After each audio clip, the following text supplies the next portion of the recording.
Buenos días. Hemos cantado, creo que la segunda canción, Quiero enamorarme más de ti.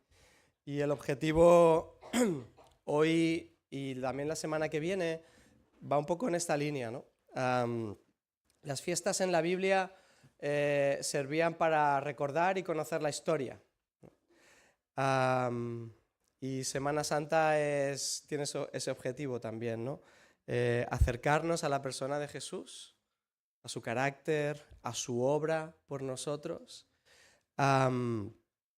y descubrir el gran amor que Dios y que Jesús tienen por ti y por mí.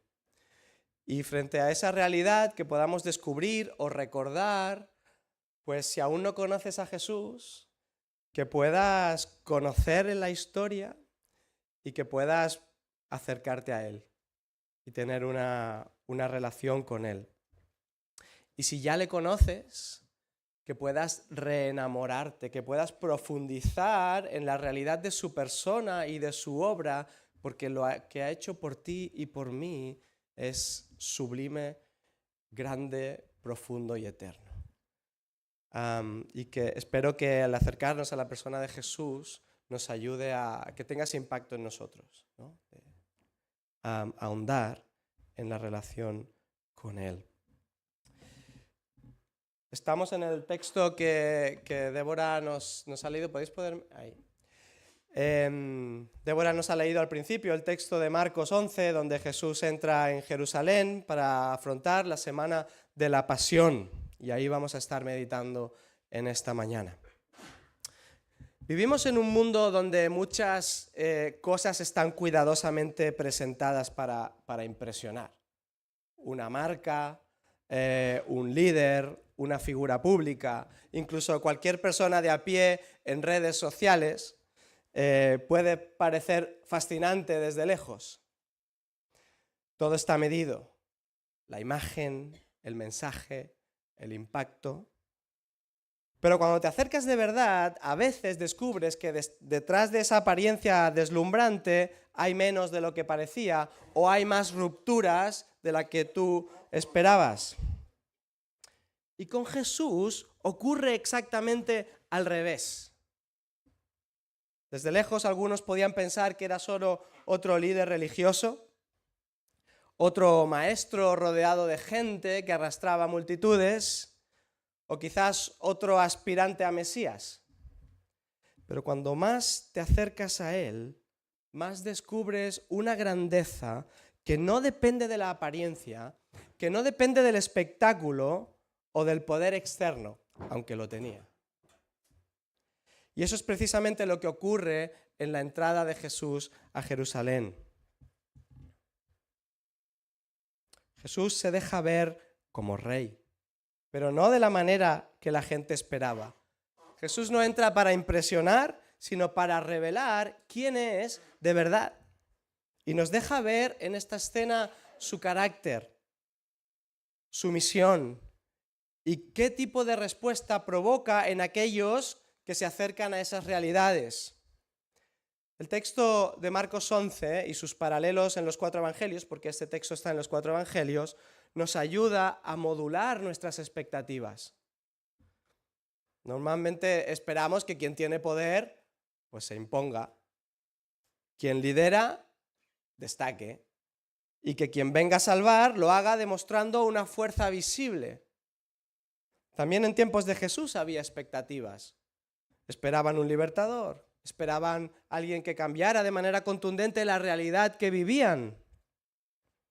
Alguien que entrara con poder, pero cuando Jesús llega a Jerusalén no entra como un conquistador montado a caballo para hacer frente al dominio de Roma sobre ellos, sino como un rey humilde montado en un asno. No entra para aplastar enemigos, entra a entregarse por amor. No entra buscando el aplauso fácil de las masas, entra caminando con decisión hacia la cruz. Y ahí empieza el desconcierto, porque Jesús sí es rey, pero no se parece al rey que muchos querían o esperaban. Y hoy, Domingo de Ramos, descubriremos que este texto nos interpela a hacernos una pregunta. ¿Estamos dispuestos a conocer a Jesús tal como es? ¿O solo como nos gustaría que fuera? Y eso significa que Jesús no siempre responde como esperamos, pero siempre se revela como el Salvador que necesitamos. Y vamos a descubrir en ese texto 3 atributos del carácter de Jesús que revelan quién es y cómo quiere acercarse a ti, a tu realidad, a tu vida y darte propósito. Y en primer lugar, vamos a ver la humildad de un rey inesperado. Es lo primero que nos presenta el texto, un Jesús humilde. Jesús se acerca a Jerusalén y lo hace intencionalmente, y nada de lo que pasa es improvisado. Lo cuenta Marcos al principio del capítulo. Da instrucciones concretas, específicas, prepara la escena, dispone al pollino y entra en la ciudad de una forma cargada de significado. Jesús no entra humilde en Jerusalén porque no tenga otra opción. Entra así porque quiere revelar qué tipo de rey es. Todo expresa que Jesús sabe quién es y cómo quiere darse a conocer. Los profetas ya habían anticipado este momento. Zacarías lo había anunciado de manera muy específica. Dice el texto en Zacarías 9, «He aquí tu rey vendrá a ti, justo y salvador, humilde, cabalgando sobre un asno». Y Jesús cumple la profecía en esa entrada triunfal en Jerusalén. En la antigüedad el caballo era un símbolo de guerra, de poder, de conquistar por medio de la fuerza. Y el asno, en cambio, era un símbolo de paz. Cuando un rey entraba montado en un asno, comunicaba que venía en son de paz. Y esto es precisamente lo que hace Jesús aquí. Se presenta como un rey humilde, un rey pacífico, un rey cercano, no agresivo ni dominador. Hay un texto muy interesante en el primer libro de Reyes, donde se produce una disputa entre 2 de los hijos de David por el trono de su padre. De hecho, así empieza el libro de Reyes. Por un lado está Adonías y por otro lado está Salomón. Y el versículo 5 de Primero de Reyes 1 dice que Adonías se hizo con carros y con gente de a caballo, dispuesto a hacerse con el trono a través de la intimidación. Esta parte la he añadido yo, pero es lo que pretendía. Sin embargo, más adelante, 1 Reyes 1, versículo 33, David reconoce a Salomón como su sucesor y da las siguientes instrucciones. Montad a Salomón en una mula, llevadlo a Gión, y que Sadoc y Natán lo unjan como rey de Israel. Lo hicieron. Y dice el texto que se le unió todo el pueblo en paz. Digo yo en paz porque dice el texto que el pueblo se reunió en torno a Salomón cantando y con gran alegría. Así que entiendo que había paz, ¿no? Fue el inicio de la paz en Israel, después del reinado en guerra constante de David, conquistando también el territorio. Y Salomón aquí se presenta como un tipo de Jesús. Y esta actitud de humildad y de traer paz encaja perfectamente con la vida que hasta aquí ha vivido Jesús. Jesús, el que nació en un pesebre. Decían los ángeles, gloria a Dios en las alturas y en la tierra, paz.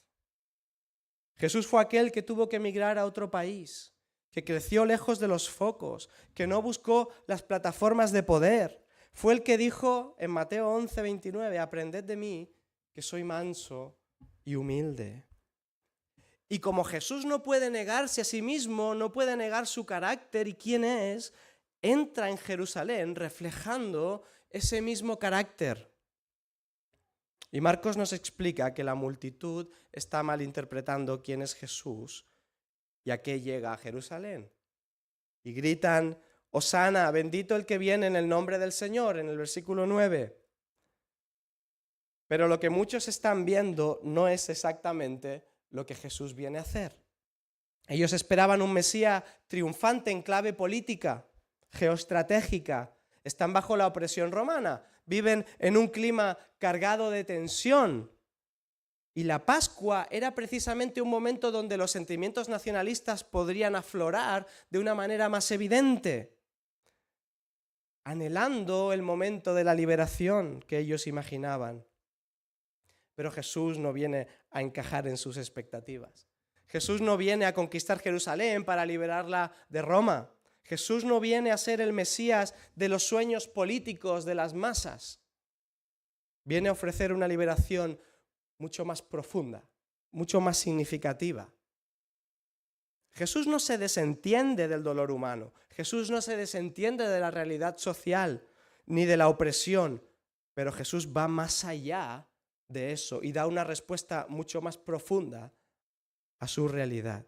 Él ha venido a tratar con el problema de raíz, que es un corazón insensible y distanciado que el hombre tiene hacia Dios. Una relación rota que rompimos nosotros, que nos deshumaniza, que nos deteriora, que nos ha roto a nosotros mismos y que nos conduce a la muerte. Y alguien tenía que pagar lo roto, porque cuando algo se rompe, alguien tiene que pagarlo. Así que Jesús ha venido a traer una paz más profunda que la paz política. Ha venido a traernos paz con Dios. Quizás cada uno de nosotros tengamos también expectativas erróneas en cuanto a Jesús. Buscamos un Jesús útil a nuestros planes, pero que no reine en nuestra vida. Buscamos un Jesús que resuelva inconvenientes o que nos cambie circunstancias en las que nos sentimos incómodos o sufriendo, pero que no transforme el corazón. Por eso Jesús desconcierta. Porque esperando al Dios Todopoderoso que imponga su fuerza, aparece un Dios que sirve y que se entrega a sí mismo. Esperando una victoria que aplaste a otros, aparece un rey que prefiere sufrir él mismo el golpe para evitar que tú y yo lo suframos. Y eso nos descoloca. Porque aquí hay una verdad preciosa. La humildad de Jesús no rebaja su grandeza. La revela. La da a conocer. Jesús entra manso. Pero el manso no es quien no tiene fuerza, es quien la tiene bajo control. El no carecer de poder, él no carece de poder. Lo tiene, y mucho. Renuncia a usarlo según la lógica humana. No viene a vencer por imposición, sino a convencer por amor. Y eso en un plano horizontal, saliendo del plano vertical, ¿no?, de la relación de Dios con nosotros, también nos confronta a nosotros. Jesús no viene a ser el Salvador que imaginamos, sino el Salvador que realmente necesitamos. Y Jesús se encuentra cara a cara con las personas, en sus realidades, en sus situaciones y en sus problemas, desde lo más profundo a los más complejos, o a los más superficiales, pero ha venido a dar una respuesta a ellos. Y ahí también cuenta con nosotros, para que tú y yo nos impliquemos en las realidades de las personas.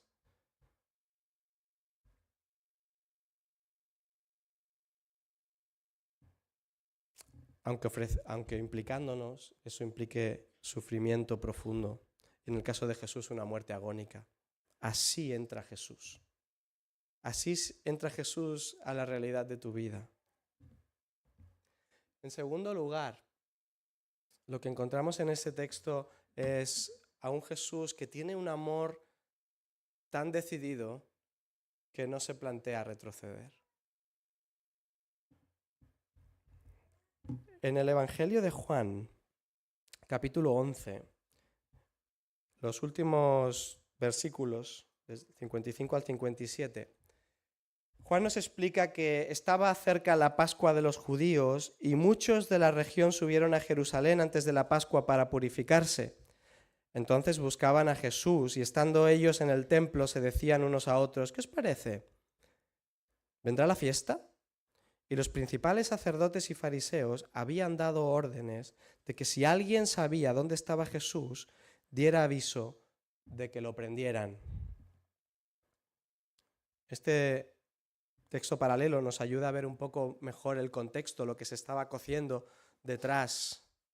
Cuando Jesús entra en Jerusalén, ya han puesto precio a su cabeza. ¿Se atreverá Jesús a entrar en la ciudad? ¿Se esconderá? ¿Esperará otro momento que las aguas se hayan calmado un poco y la cosa esté más tranquila? ¿Buscará protegerse? Ya hemos leído en Marcos 11 que no, que Jesús no se esconde. Jesús entra y lo hace públicamente, a plena luz del día. Y sabía a dónde iba y lo que le esperaba. Y aún así sigue avanzando. Ese amor decidido es inigualable. No es valentía impulsada, dejándose arrastrar por la emoción de las masas o del momento. No es la adrenalina de esos vítores. No es temeridad inconsciente. Es la firmeza serena del que sabe que obedecer al Padre, aunque cueste, es el mejor camino. Me parece muy interesante pensar que Jesús entra en Jerusalén sabiendo que el Hosana no va a durar mucho tiempo y se va a transformar en rechazo en pocos días. Es decir, entra en Jerusalén sabiendo que va directamente hacia el conflicto, va directamente a la soledad, a la traición y finalmente a la cruz. Lo sabe. Y precisamente por eso su entrada en Jerusalén es un acto de amor. Jesús ama avanzando hacia la cruz.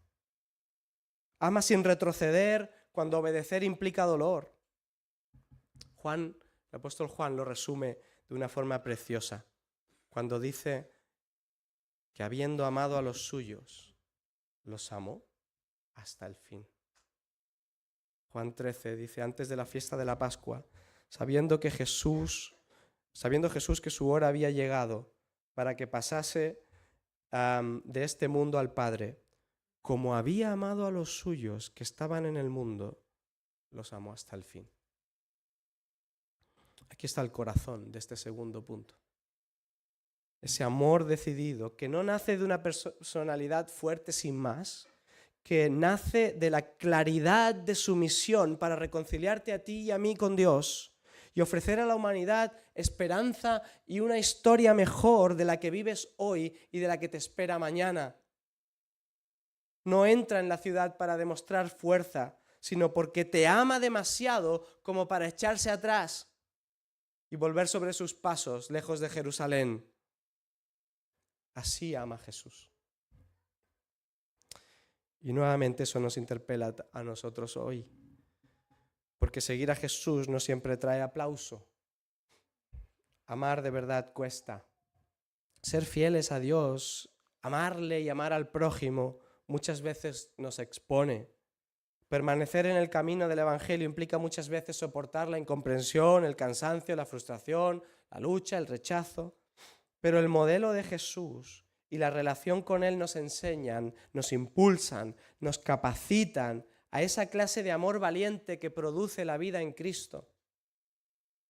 No se trata de dureza, no se trata de agresividad ni de imponerse, se trata de constancia, de obediencia, de fidelidad perseverante, de seguir amando cuando cuesta, de seguir honrando a Dios cuando no es fácil, de seguir avanzando cuando uno sabe que el camino no será cómodo.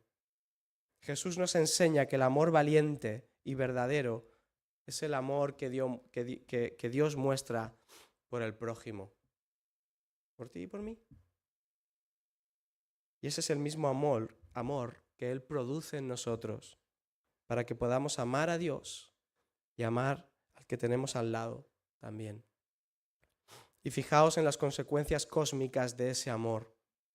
Dice Pablo en Colosenses 1, que agradó al Padre que en Él habitase toda la plenitud de la deidad y por medio de Jesús reconciliar consigo todas las cosas, las que están en la tierra y las que están en los cielos, haciendo la paz mediante la sangre de su cruz.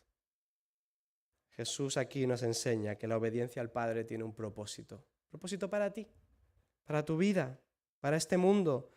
Y que hay una forma de transformar la realidad que pasa por un amor valiente, obediente, perseverante y fiel. Ese es el amor de Jesús por ti. Y en tercer lugar, en este pasaje vemos del carácter de Jesús su misericordia. La misericordia de un Salvador que llora. Lucas nos cuenta que en esa entrada a Jerusalén, al ver la ciudad, lloró por ella. Esa escena es profundamente conmovedora. ¿Quién es este rey que derrama lágrimas? ¿Quién es este Mesías que en lugar de endurecerse ante el rechazo que sabe que va a recibir, llora por ellos porque no entienden a qué ha venido? Jesús no solo diagnostica nuestra situación personal ante Dios, no solo denuncia la injusticia y el mal en nosotros y en el mundo, sino que siente compasión. Incluso frente a tu rechazo, Jesús llora. Su santidad no elimina su ternura. Eso es misericordia. La misericordia no es un sentimentalismo fácil. Misericordia tiene que ver con poner el corazón en la miseria. Es ver lo roto, lo torcido, lo que duele, lo que no funciona, lo que daña, lo que está desenfocado o lo que está perdido y acercarse a esa realidad. Misericordia es no apartarse de la necesidad ajena, sino inclinarse hacia ella con compasión. Y Jesús revoluciona porque el Dios trascendente, el que es completamente otro a ti y a mí, se nos revela como el Dios que es capaz de derramar lágrimas, de sentir compasión, de sentir misericordia y que sigue avanzando hacia la cruz por ti y por mí. Y aquí el Evangelio vuelve a sorprendernos. El Dios santo, alto, sublime, se nos revela en Jesús con una cercanía que nos desarma. El completamente otro se nos muestra en forma de hombre, cercano, accesible, comprensible y comprensivo, entregado, amante. No es un Dios indiferente.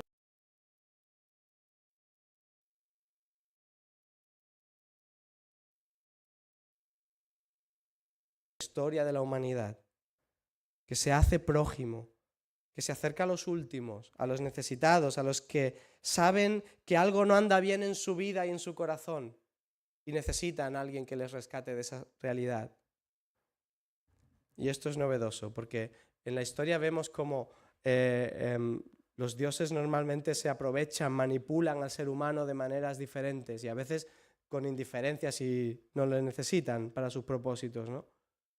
La misericordia de Jesús, el Dios de la Biblia, llega hasta el extremo. No se queda en palabras bonitas, ni en emociones nobles, ni en lágrimas sinceras. Le llevan hasta la cruz. Y ahí aparece una de las verdades más poderosas del Evangelio. Jesús no viene solamente, y lo hemos cantado, no viene simplemente a denunciar el pecado, viene a cargar, a llevarse las consecuencias, a llevárselo consigo. No es que Dios renuncie a su justicia perfecta, es que Cristo toma sobre sí el juicio que tú y yo merecíamos. El que debía sentarse en el banquillo de los acusados éramos tú y yo, porque somos culpables de haber rechazado a Dios, de haberle sacado de nuestra vida, de romper con nuestro propósito creacional. Y la pena por incumplir eso, por romper esa relación, la pena es la muerte, nos dice Pablo en Romanos.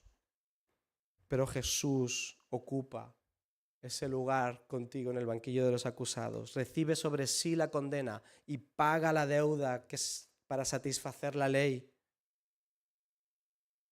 y reconciliarnos con Dios, abrirnos el camino para volver a reconciliarnos con Dios. Por eso su misericordia no es débil, es costosa. Tiene un alto precio, se entrega a sí mismo. De esta manera Jesús mira tu condición, pone su corazón en ella y se implica en tu realidad.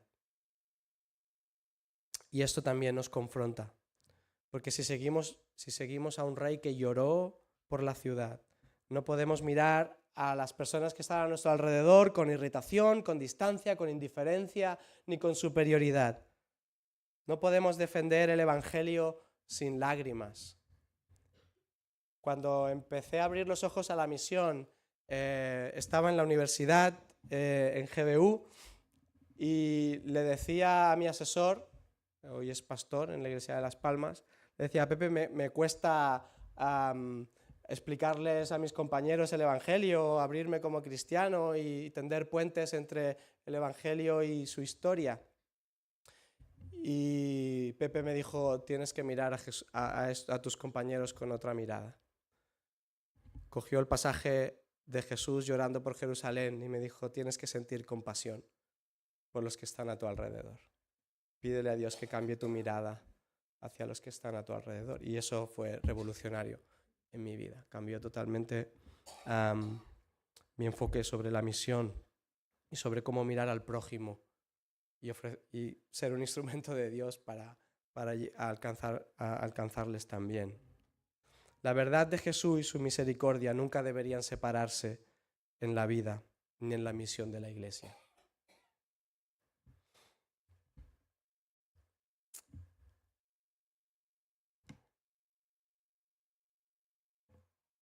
En aquella entrada a Jerusalén, no todos miraban a Jesús de la misma manera. Unos clamaban a grito pelao, otros lo observaban simplemente a ver qué percibían, otros desconfiaban, otros esperaban de él algo distinto. Pero Jesús siguió avanzando. No dejó de ser quien era para amoldarse a las expectativas de los demás. Entró como rey humilde. Avanzó con un amor determinado hacia la cruz y miró con misericordia a quienes no le entendían. Y eso nos coloca hoy ante una decisión. En aquella multitud que acompañó a Jesús en la entrada a Jerusalén seguramente había de todo. Había peregrinos, había curiosos, había espectadores, había opresores, opositores, personas con expectativas equivocadas, autoridades esperando su momento a ver cuándo lo podemos pillar y sacarlo de en medio. Había otros que habían entendido quién era Jesús realmente y estaban ahí también. Y la pregunta es, de entre todos ellos, ¿dónde te sitúas tú? Porque se puede estar cerca de Jesús sin entenderle, sin darte cuenta realmente, sin enfocar bien a qué te está transmitiendo Jesús de quién es. Se le puede aclamar por un momento y rechazarle después. Se le puede admirar sin rendirse a él. Se le puede querer de manera utilitaria, pero no como el Señor de tu vida. Pero también se le puede recibir de verdad, confiando tu vida a Él y creyendo quién dijo que era y qué vino a hacer por ti. Se puede descansar, se puede confiar en su capacidad para reconciliarnos con Dios. Se puede dejar que su humildad derribe nuestro orgullo y que su amor decidido fortalezca nuestra fidelidad y que su misericordia nos alcance, nos perdone, alivie nuestra carga, nos renueve y nos transforme. Ayer en el tiempo de alabanza y de oración que tuvimos situándonos en la Semana Santa, había un espacio para dar gracias a Dios por lo que ha hecho en nuestra vida, ¿no? O cosas sencillas o cosas grandes, ¿no? En mi grupo alguien compartió: Jesús transformó totalmente mi vida. Y esta puede ser tu experiencia también. El Jesús verdadero no ha venido simplemente a impresionar, ha venido a salvar. No ha venido solo a ser admirado, ha venido a ser recibido. No ha venido solo a mejorar algo en nosotros, sino a reconciliarnos con Dios. Por eso la pregunta sigue siendo decisiva. ¿Quién es Jesús para ti? ¿Te lo has preguntado? Ese es el llamado de este Domingo de Ramos. Recibir al Rey que quizás no entra como nosotros esperábamos, pero que viene a traernos exactamente lo que necesitamos. Que el Señor te ayude a entender esta realidad y que provoque en ti una respuesta de adoración o de entrega. Dios os bendiga. Vamos a orar. Señor, gracias por revelarte, por no permanecer escondido, ajeno, indiferente a nosotros. Gracias porque a pesar de nuestro rechazo, tú nos sigues amando, aunque ese amor te costara la muerte en la cruz. Gracias por esa muestra de amor tan sublime, tan grande, tan espectacular. Señor, ayúdanos a abrir los ojos a la realidad de quién eres y danos la capacidad de entenderlo y de entender qué has hecho por nosotros. Y que al entenderlo, Señor, nos muevas a una respuesta de adoración de toda nuestra vida a ti. Y ayúdanos, Señor, a explicarle a otros que aún no te conocen quién eres tú, qué has venido a hacer y cómo les amas y te has entregado por ellos. En el nombre de Jesús.